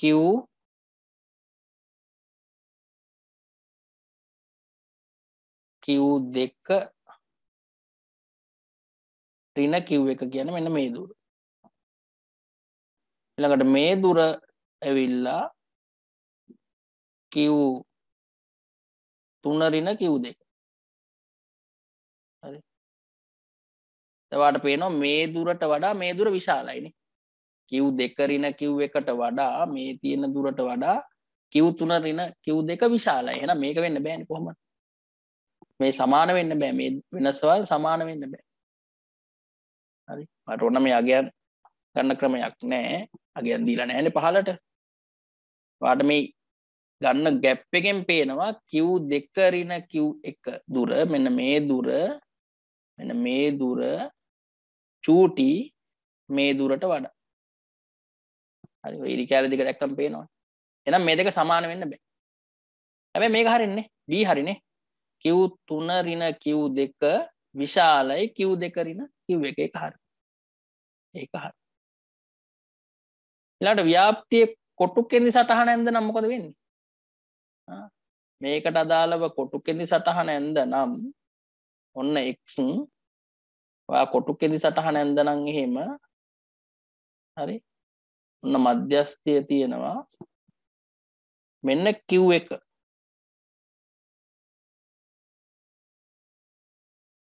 මෙන්න Q1 මෙතන තියෙනවා මැද Q2 තියෙනවා මෙතන Q3 තියෙනවා මේ Q2යි Q1යි අතර වෙනස පුංචි Q3යි Q2යි අතර වෙනස ගොඩක් වැඩි ඊට වඩා. එතකොට ව්‍යාප්තිය සාමාන්‍යයෙන් ඉන්නේ මෙන්න මේ වගේ හැඩයක් නේ. වල්ගය ඇදෙන්නේ දකුණු අත පැත්තට. හරි වල්ගය දකුණු අත පැත්තට තමයි කෙන්ද තමයි දිගු වෙන්නේ. කියන්නේ දකුණට කුටික ව්‍යාප්තියක් තමයි. එහෙනම් ව්‍යාප්තිය කොටු කෙන්ද සටහන ඇන්දොත් වම් කෙන්දට වඩා අනිවාර්යයෙන්ම දකුණු කෙන්ද දික් වෙනවා. මේකත් හරි. හරි. ඒක හොඳ ගැටලුවක් ඈ.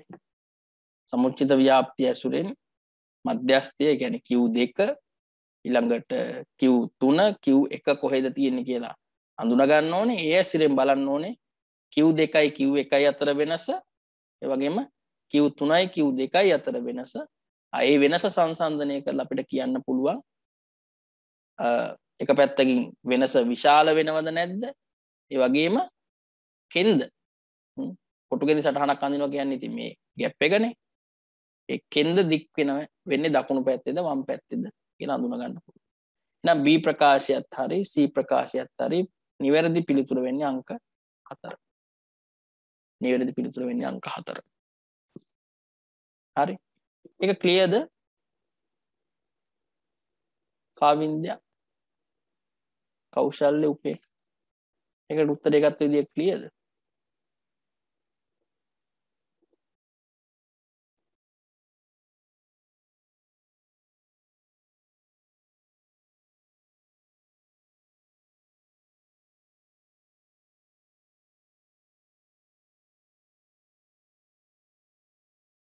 හරි.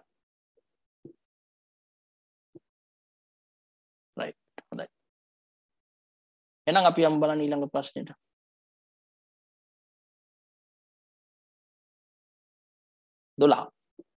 කිසියම් ව්‍යාප්තියක් සඳහා පියර්සන්ගේ කුටිකතා සංගුණකය 0.24ද මධ්‍යස්ථය 24.5ද මධ්‍යන්නේ 25.14ද වේ.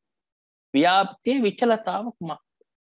නම් දැන් ඔයා දැනගන්න ඕනේ කුටිකතා සංගුණකය නේද? පියර්සන්ගේ කුටිකතා සංගුණකය මධ්‍යස්ථය මධ්‍යයන්‍ය අතර සම්බන්ධයෙන් තමයි හොයන්න තියෙන්නේ. ඒ කියන්නේ මේ සූත්‍රය නේද? x bar ඍණ md වාරයක් 3 බෙදීම s. ඕකනේ සූත්‍රය නේද? හරි. විනාඩියක් දෙන්න.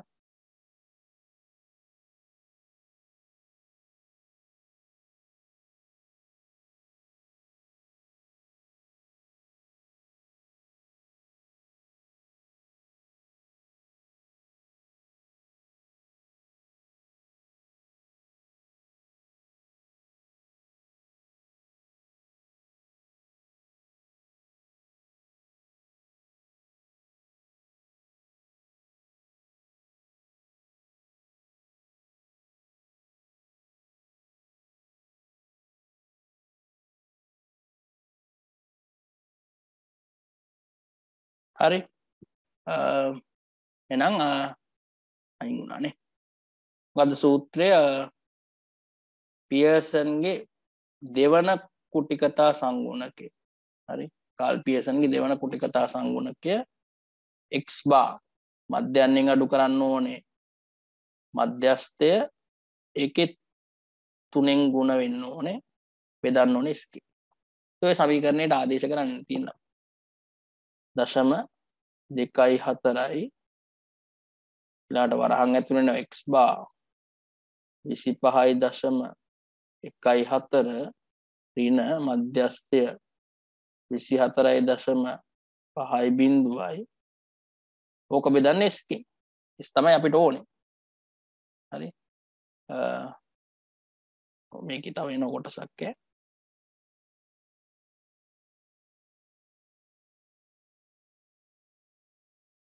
ඔව්. වැරද්දක් වුණානේ. මෙතන 0.24 නෙමෙයි. නේ. මෙතන 3නේ. මෙතන තමයි 0.24. හරි. කුටිකතා සංගුණකේ තමයි 0.24 ඒක සමානයි 3 වාරයක් 25.14 24.5. එහෙනම් s ගෙනියනවා මම මේ පැත්තට 0.24 15ට ගෙනවා. ඒ අතර අර ටික සුළු කරගන්නවා. 25.14න් අඩු කරනවා 24.5ක් 0.64යි ඒක වැඩි කරනවා 3න්. එතකොට එනවා 1.92ක් ඒක බෙදන්න 0.24. ඕක බෙදන්න 0.24. එතන එනවා 8ක්. හරි. s තමයි 8. හොඳේ. සම්මත අපගමනයයි 8. අපෙන් අහන්නේ විචලතාව. එහෙනම් මොකද කරන්නේ? s වර්ග ගන්න එපේ. එහෙනම් 8 වර්ගය තමයි අපි ගන්න ඕන උත්තරේ විදියට. 64. එහෙනම් නිවැරදි උත්තරය අංක 4. 64. හරි. එච්චරයි. කුටිකතා සංගුණක අදාළ සූත්‍රයේ මතක නම් ආදේශ කරා උත්තරය ලබා ගත්තා. එච්චරයි.